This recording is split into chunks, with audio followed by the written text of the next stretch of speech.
ಎಲ್ಲರಿಗೂ ನಮಸ್ಕಾರ. ಇವತ್ತು ನಾನು ಬೆಳಿಗ್ಗೆ ಎದ್ದು ಚಹಾ ಕುಡಿದು ನಮಾಜ್ ಮಾಡಿ ಸ್ವಲ್ಪ ಚಳಿ ಸಲುವಾಗಿ ತಿರ್ಗಾ ಮಲ್ಕೊಂಡಿದ್ದೀನಿ ರೀ. ಒಬ್ಬರು ಡಾಕ್ಟರ್ ಸರ್ದು ವಿಡಿಯೋ ನೋಡ್ತಾ ಇದ್ದೆ. ಆ ವಿಷಯವನ್ನು ನಿಜವಾಗ್ಲೂ ಹೇಳಬೇಕಂದ್ರೆ ತುಂಬ ಉಪಯೋಗ ಆಗಿತ್ತದು. ಆ ವಿಷಯವನ್ನು ತಮಗೂ ಸಹಿತ ಮುಟ್ಟಿಸ್ಬೇಕಂತ ಅನ್ನಿಸ್ತು. ಅದಕ್ಕೆ ನಾನು ತಿಳ್ಕೊಂಡಂಥ ವಿಷಯವನ್ನು ತಿರುಗಿ ರಿಪೀಟ್ ಮಾಡ್ದಂಗೂ ಆಕೈತಿ, ತಮಗೆ ಹೇಳ್ದಂಗೂ ಆಕೈತಿ ಅಂತ ತಿಳ್ಕೊಂಡು ನಾನೀಗ ಈ ವಿಷಯವನ್ನು ಹೇಳ್ತಾ ಇದ್ದೀನಿ ನೋಡ್ರಿ. ಹೆಚ್ಚಾನೆಚ್ಚು ಪಾರ್ಶ್ವವಾಯುವಿನ ಬಗ್ಗೆ ಈ ಒಂದು ವೈದ್ಯರು ಹೇಳಿದ್ರಿ. ಇವರ ಕಾಂಟ್ಯಾಕ್ಟ್ ನಂಬರನ್ನು ಸಹಿತ ತಮಗೆ ಸಿಗ್ತಾವೆ ಇದರಲ್ಲಿ ಸ್ಕ್ರೀನ್ ಮೇಲೆ. ಸ್ಟ್ರೋಕು ಯಾಕೆ ಆಗ್ತೈತೆ ಅಂತ ಹೇಳ್ತಾರೆ ರೀ. ಇವರು 2 ಥರದ ಪಾರ್ಶ್ವವಾಯು ಅಥವಾ ಲಕ್ವ ಹೊಡೆಯೋದು ಅಂತ ಹೇಳ್ತಾರೆ. ನಮ್ಮ ಜೀವನ ಶೈಲಿಯಲ್ಲಿ ನಾವು ನಿಜವಾಗ್ಲೂ ಹೇಳಬೇಕಂದ್ರೆ ನಾವು ಯಾವಾಗಲೂ ಬರೀ ಮೇಲಿನ ಸೌಂದರ್ಯ, ಶರೀರದ ಮೇಲಿನ ಸೌಂದರ್ಯದ ಬಗ್ಗೆ ಮಾತ್ರ ನೋಡ್ತಾ ಇರ್ತೀವಿ. ನನ್ನ ಮೂಗು ಚಲೋ ಐತಿಲ್ಲೋ, ಕಣ್ಣು ಚಲೋ ಇದ್ದಾವಿಲ್ಲೋ, ಸ್ಕಿನ್ ಎಷ್ಟು ಬೆಳ್ಳಗೈತಿ, ಯಾವ ಬಟ್ಟೆ ಹಾಕ್ಕೋಬೇಕು, ಹೆಂಗೆ ಹೇರ್ ಸ್ಟೈಲ್ ಮಾಡಬೇಕು, ಇದೇ ಒಂದು ಗುಂಗಿನಲ್ಲಿ ಇರ್ತೀವಿ ನಾವೆಲ್ಲರೂ ಹೆಚ್ಚು. ಅದರೊಳಗೆ ಯುವಕರು ಯುವತಿಯರಂತರೂ ಒಂದು ಮಿಡಲ್ ಏಜ್ನವರಂತರೂ ಇದನ್ನೇ ಮಾಡ್ತೀವಿ ನಾವು. ಆದರೆ ಶರೀರದ ಒಳಗಿನ ಒಂದು ನರನಾಡಿಗಳು ಹೆಂಗೆ ಕೆಲಸ ಮಾಡ್ತಾವೆ ಅನ್ನೋದು ನಮ್ಗೆ ವೈದ್ಯರನ್ನು ಬಿಟ್ಟರೆ ನಮಗೆ ಯಾರಿಗೂ ಅದ್ರ ಬಗ್ಗೆ ಲಕ್ಷ್ಯ ಇರೋಂಗಿಲ್ಲ. ಏನಾದರೂ ಸಮಸ್ಯೆ ಆದಾಗ, ಬಿದ್ದಾಗ, ಚಕ್ರ ಬಂದು ಬಿದ್ದಾಗ, ತಲೆ ಬಿದ್ದಾಗ ಮಾತ್ರ ವೈದ್ಯರು ನೋಡಿ ಔಷಧ ಕೊಡ್ತಾರೆ ಮತ್ತು ಸುಮ್ಮನಾಗ್ಬಿಡ್ತೀವಿ ನಾವು. ಆದರೆ ಸಣ್ಣದೊಂದು ವಿಷಯವನ್ನು ತಾವು ತಿಳ್ಕೊರಿ. ನಾನು ತಿಳ್ಕೊಂಡಂಥ ವಿಷಯನೂ ತಮಗೆ ನಾನು ಹೇಳ್ತಾ ಇದ್ದೀನಿ ರೀ. ಈಗ ನೋಡಿರಿ, ಇದು ಇಸ್ಕಿಮಿಕ್ ಸ್ಟ್ರೋಕ್ ಅಂಥೇಳಿ. ಏನಪ್ಪ ಅಂತಂದ್ರೆ ನಮ್ಮ ಶರೀರದ ನರನಾಡಿಗಳಲ್ಲಿ ಈಗ ನಾವು ಸ್ಟ್ರೆಸ್ ಆಗ್ತೀವಲ್ಲ, ಸ್ಟ್ರೆಸ್ ಆದಾಗ, ಈಗ ಏಕ್ದಮ್ ಖುಷಿ ಆದಾಗ, ಏಕ್ದಮ್ ದುಃಖ ಆದಾಗ, ಏಕ್ದಮ್ ಸಿಟ್ಟು ಬಂದಾಗ ನಮ್ಮ ಶರೀರದ ಅಂಗಾಂಗಗಳ ಮೇಲೆ, ನರನಾಡಿಗಳ ಮೇಲೆ, ರಕ್ತದ ಮೇಲೆ ಅದು ಪರಿಣಾಮ ಬೀರ್ತೈತೆ ರೀ. ಉಸಿರಾಟದ ಮೇಲೆ, ನಾವು ಎಷ್ಟು ಆರೋಗ್ಯಯುತ ಜೀವನ ನಡೆಸ್ತೀವಿ ಅದ್ರ ಮೇಲೆ, ನಮ್ಮ ಒಂದು ಲೈಫ್ ಸ್ಟೈಲ್ ಮೇಲೆ, ನಮ್ಮ ಒಳಗಿನ ಅಂಗಾಂಗಗಳ ನಿರ್ವಹಿಸ್ತಾವೆ ರೀ. ಅದರೊಳಗೆ ಮೇನ್ ಮೆದುಳು ರೀ. ಇದು ನೋಡಿರಿ, ಹೆಮೊರೇಜಿಕ್ ಸ್ಟ್ರೋಕ್ ಅಂಥೇಳಿ. ಇದು ರಕ್ತ ಒಡೆದಾಗ, ನಮ್ಮ ಮೆದುಳಿನಲ್ಲಿ ರಕ್ತ ಒಡೆದಾಗ ಹೆಮೊರೇಜಿಕ್ ಸ್ಟ್ರೋಕ್ ಆಕೈತೆ ಅಂತ ಹೇಳ್ತಾರೆ ಅವರು. ಅದು ಯಾಕೆ ಆಕೈತೆ ಅನ್ನೋದನ್ನು ಅವರು ಹೇಳ್ತಾರೆ. ಆಮೇಲೆ ಇನ್ನೊಂದು ಸರಿ ನಾನು ಅದನ್ನು ಇನ್ನೊಂದು ಸರಿ ಟಾಪಿಕ್ನೊಳಗೆ ಹೇಳ್ತೀನಿ ನಾನು ಏನು ರೀ. ಹೀಗಾಗಿ ಈಗ ಉದಾಹರಣೆಗಾಗಿ ಹಾರ್ಟ್ ಅಂತಂದ್ರು, ಹಾರ್ಟ್ನೊಳಗೆ ಬ್ಲಾಕೇಜ್ ಆದಾಗ ಅಥವಾ ಕೊಲೆಸ್ಟ್ರಾಲ್ ಹೆಚ್ಚಾದಾಗ ನಮ್ಗೆ ಹಾರ್ಟ್ ಅಟ್ಯಾಕ್ ಬರ್ತೈತೆ ಅಂತ ಹೇಳ್ತಾರೆ. ಹೆಚ್ಚಿನ ಕೊಬ್ಬಿನ ಔಷಧಿ ತಿಂದಾಗ ಹಾರ್ಟ್ ಅಟ್ಯಾಕ್ ಬರ್ತೈತಿ. ಅದು ಬಂದದ್ದು ನಮ್ಗೆ ಗೊತ್ತಾಗೋದಿಲ್ಲ ಅಂತ ಹೇಳ್ತಾರೆ ರೀ.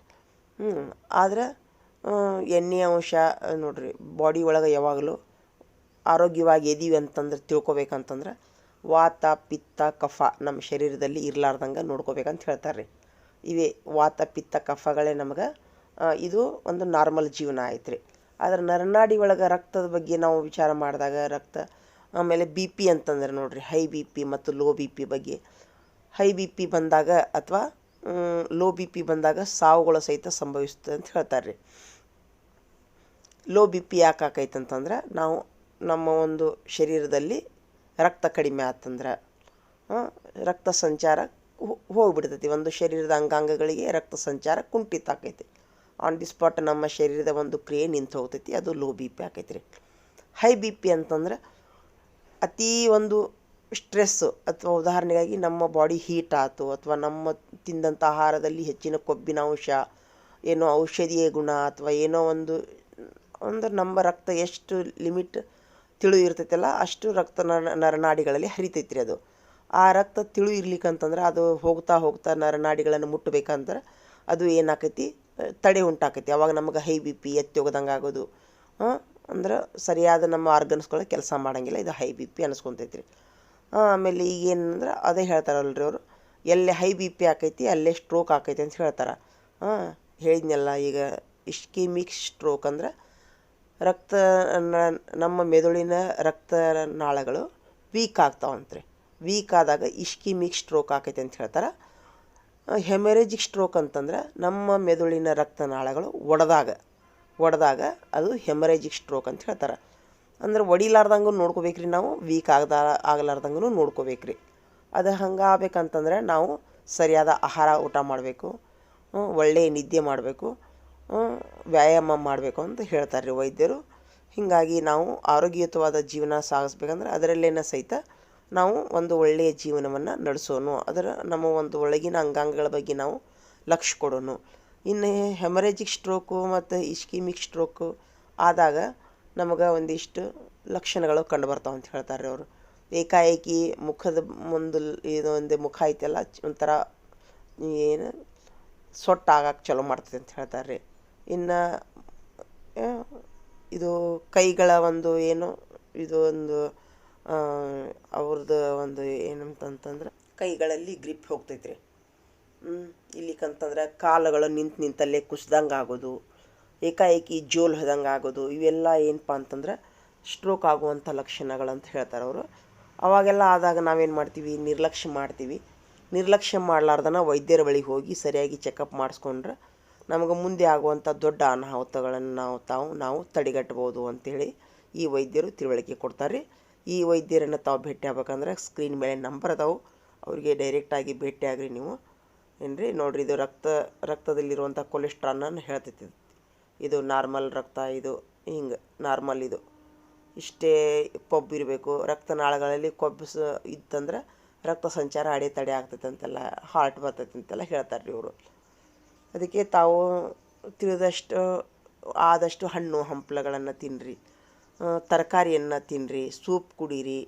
ಹೆಚ್ಚಿನ ಯಾವುದೇ ಆದಂಥ ಅತಿ ಲೇಜಿತನ ಮಾಡಬೇಡ್ರಿ, ಆ್ಯಕ್ಟಿವ್ ಆಗಿರಿ. ನಿಮ್ಮ ಕೆಲಸಗಳನ್ನು ನೀವೇ ಮಾಡ್ಕೋರಿ. ಎಲ್ಲನೂ ಆಳಿನ ಮೇಲೆ ನೋಡಿರಿ. ಈಗ ಇದು ಹೆಚ್ಚಿನ ತಿಂದು ಒಬೆಸಿಟಿ ಅಂತಂತಾರೆ ಇದಕ್ಕೆ. ಹುಯ್ಯಿ ಅಂತ ತಿನ್ನೋದ್ರಿಂದ ಕೊಬ್ಬು ಇದಾಗಿ ಅದು ಸ್ಟ್ರೋಕ್ ಬರ್ತದೆ ಅಂತ ಹೇಳ್ತಾರೆ ಅವರು. ಈಗ ಉದಾಹರಣೆಗಾಗಿ ಹೆಂಗಪ್ಪ ಅಂತಂದ್ರೆ ಇದು ಸ್ಮೋಕ್ ಮಾಡೋದ್ರಿಂದನೂ ಸಹಿತ ಸ್ಟ್ರೋಕ್ ಬರ್ತೈತೆ ಅಂತ ಹೇಳ್ತಾರೆ. ನಮ್ಮ ಒಂದು ಲೈಫ್ ಸ್ಟೈಲ್ನಲ್ಲಿ ನಮ್ಮ ಆರೋಗ್ಯ ಐತ್ರಿ. ಅತಿ ತಿನ್ನೋದು, ಅತಿ ಮಲಗೋದು, ಅತಿ ಏನಪ್ಪ ಅಂತಂದ್ರೆ ಎಲ್ಲ ಕೆಲಸಗಳನ್ನು ಒಂದು ಚರಿಗೆ ಎತ್ತಿಡಬೇಕಾದ್ರೂ ಆಳಿನ ಮೇಲೆ ಡಿಪೆಂಡ್ ಆಗೋದು, ಈ ಥರ ಮಾಡೋದ್ರಿಂದ ನಮ್ಮ ಶರೀರವನ್ನು ನಾವೇ ಏನು ಮಾಡ್ತೀವಿ, ರೋಗಗಳಿಗೆ ನಾವು ಎಡೆ ಮಾಡಿಕೊಡ್ತೀವಿ ಅಂಥೇಳಿ ನನಗೊಂದು ಇಷ್ಟು ವಿಷಯ ತಿಳಿದಿತ್ತು. ಹೀಗಾಗಿ ತಮ್ಮ ಜೊತೆ ನಾನು ಹಂಚಿಕೊಂಡೆ. ಇವ್ರು ಹೇಳ್ತಾರೆ ನೋಡಿರಿ, ಫೇಸ್ ಸ್ಟ್ರೋಕ್ ಆದಾಗ ಫೇಸ್ಗೆ ತೊಂದರೆ ಆಕೈತಿ. ಆರ್ಮ್ಸ್ ಕೈಗಳಿಗೆ ಇದಾಕೈತಿ. ಸ್ಪೀಚ್ ಮಾತನಾಡಲು ತೊದಲು ಚಾಲು ಆಗ್ತೈತಿ. ಅದಕ್ಕೆ ಟೈಮ್ ಸರಿಯಾಗಿ ನಾವು ಆಸ್ಪತ್ರೆಗೆ ಹೋಗಬೇಕು ಅಂತ ಇವರು ಸಲಹೆಗಳನ್ನು ಕೊಡ್ತಾರೆ ವೈದ್ಯರು. ಇವರ ಸ್ಕ್ರೀನ್ ನಮ್ಮ ಮೇಲೆ ಅವರ ಫೋನ್ ನಂಬರ್ ಅದ ನೋಡಿರಿ, ಅವ್ರ ಜೋಡಿ ತಾವು ಡೈರೆಕ್ಟಾಗಿ ಮಾತಾಡ್ರಿ. ಉಚಿತವಾಗಿ ಅವರಿಂದ ಸಲಹೆಗಳನ್ನು ಪಡೀರಿ. ಹೆಚ್ಚಿನ ಟೆನ್ಷನ್ನ ಮಾಡ್ಕೋಕ್ಕೆ ಹೋಗಬಾರ್ದು. ಈ ಥರ ನಾವು ಶಾಶ್ವತವಾಗಿ ಅಂಗವಿಕಲತೆಯನ್ನು ಹೊಂತೀವಿ ಸ್ಟ್ರೋಕ್ ಆದಾಗ ಅಂಥೇಳಿ ಇವರು ಒಂದು ಸಲಹೆಯನ್ನು ಕೊಟ್ಟರು. ಆಮೇಲೆ ಏಕಾಏಕಿ ತಲೆನೋವು ಬರ್ತೈತಿ ರೀ, ಕಾರಣ ಇಲ್ಲದ ತಲೆನೋವು ಬರ್ತೈತಿ. ಮಲ್ಕೊಂಡಾಗ ಏಕಾಏಕಿ ತಲೆನೋವು ಬರ್ತಂದ್ರೆ ಅದು ಸಹಿತ ಒಂದು ರಕ್ತಗಳಲ್ಲಿ ಎಲ್ಲೋ ಒಂದು ರಕ್ತದ ಅಡೆತಡೆ ಆದಾಗ ಆ ಥರ ಆಗ್ತೈತಿ. ನಿರ್ಲಕ್ಷ್ಯ ಮಾಡಬಾರ್ದು. ನೆನಪಿನ ಶಕ್ತಿ ಹೋಗ್ತೈತಿ, ಕುಂತೆ ಶಬ್ದಗಳು ನೆನಪಾಗಂಗಿಲ್ಲ, ಪದಗಳ ಬಾಯಲ್ಲಿ ಬರ್ತಾ ಇಲ್ಲ, ಏನೋ ಒಂದು ಕ್ಷಣ ಹಿಂದಿದ್ದಂಥ ಒಂದು ಕ್ಷಣದ ಮಾತು ಈಗ ನೆನಪಾಗ್ತಾ ಇಲ್ಲ. ಇದೆಲ್ಲ ಏನಪ್ಪ ಅಂದ್ರೆ ಒಂದು ಮೆದುಳಿನ ರಕ್ತಗಳಲ್ಲಿ ಎಲ್ಲೋ ಒಂದು ಅಡೆತಡೆ ಆಗೈತಿ ಅನ್ನೋದೊಂದು ಲಕ್ಷಣ ಅಂತ ಹೇಳ್ತಾರೆ ಇವರು ವೈದ್ಯರು. ಅದಕ್ಕೆ ಈ ಥರ ಏನಾರ ತಮ್ಮಲ್ಲಿ ಲಕ್ಷಣ ಕಂಡು ಬಂತಂದ್ರೆ ತಾವು ಹೋಗಿ ಆಸ್ಪತ್ರೆಗೆ ತೋರಿಸ್ರಿ. ನಮಗೂ ಸಹಿತ ಈ ಥರ ಆಗ್ತಿರ್ತೈತಿ. ನಾನು ಒಂದು ಸರಿ ವೈದ್ಯರಿಗೇ ಭೇಟಿ ಆಗ್ತೀನಿ, ನಾನು ಹೋಗಿಲ್ಲ ಇನ್ನೂವರೆಗೂ. ಇತ್ತಿತ್ತಲಾಗಿ ಸ್ವಲ್ಪ ನಮಗೆ ಈ ಥರ ಸಮಸ್ಯೆ ಆಗಾಕೊಂತೈತ್ರಿ. ತುಂಬ ಏಕದಮ್ ಚಕ್ರ ಬರೋದು, ಏಕಾಏಕಿ ಕೈ ಜೂಮ್ ಹಿಡಿದು ಆಗ್ತಾಯಿದ್ದೆ ನನಗೂ ಸಹಿತ. ನಾನು ವೈದ್ಯರನ್ನ ಭೇಟಿ ಆಗಬೇಕು. ಅದಕ್ಕೆ ಇದು ಆ್ಯಕ್ಚುಲಿ ತುಂಬ ಉಪಯುಕ್ತ ಮಾಹಿತಿ ಇತ್ತು, ತಮ್ಮ ಜೋಡಿ ಹಂಚ್ಕೊಂಡೀನಿ. ಯಾರಿಗೆ ಉಪಯೋಗ ಆಗೈತಲ್ಲ ತಾವು ಅದನ್ನು ಫಾಲೋ ಮಾಡಿರಿ. ಏಕಾಏಕಿ ಜೋಲು ಹೋಗ್ತೈತ್ರಿ, ಏಕದಮ್ ಕಾಲು ಜೋಮ್ ಹಿಡಿತೈತಿ, ಕಾಲಿನಲ್ಲಿ ಏನೋ ಒಂದು ಶಕ್ತಿ ಕಳ್ಕೊಂಡಂಗೆ ಆಕೈತೆ ಅಂದಾಗ ಏನೋ ಒಂದು B12 ಔಷಧಿ ತೊಗೊಂಡು ಕೈ ಬಿಟ್ಟರೆ ಆಗೋದಿಲ್ಲ. ವ್ಯಾಯಾಮ ಮಾಡಬೇಕು, ನಿಯಮಿತವಾಗಿ ವ್ಯಾಯಾಮ ಮಾಡಬೇಕು. ಅಂದರೆ ನಾವು ಎಷ್ಟು ವ್ಯಾಯಾಮ ಮಾಡ್ತೀವಿ, ವ್ಯಾಯಾಮ ಮಾಡೋಕ್ಕಾಗ್ಲಿಕ್ಕಂದ್ರೆ ಮನೆಯಲ್ಲಿ ಕೆಲಸನೂ ಮಾಡ್ಕೋಬೋದು ರೀ. ನಮಗೆ ವ್ಯಾಯಾಮ ಮಾಡೋಕ್ಕೆ ಟೈಮ್ ಇಲ್ಲ ಅಂತಂದರೆ ನಾವು ನಾರ್ಮಲ್ ಜನ, ಮಿಡಲ್ ಕ್ಲಾಸ್ ಜನ ಮನೆಯಲ್ಲಿ ಸಾಕಷ್ಟು ಕೆಲಸಗಳಿರ್ತಾವೆ. ಒಳ್ಳೆಯ ಆಹಾರ ಉಣ್ಣಬೇಕು, ಎಲ್ಲ ಇಂಥ ಕಾಳು ಕಡಿ ಫ್ರೂಟ್ಸು ತಿನ್ನಬೇಕು. ಈ ಥರ ಬರ್ಗರು ಇವೆಲ್ಲ ಎಣ್ಣೆ ಔಷಧ ಆಹಾರಗಳನ್ನು ತಿನ್ನಬಾರ್ದು.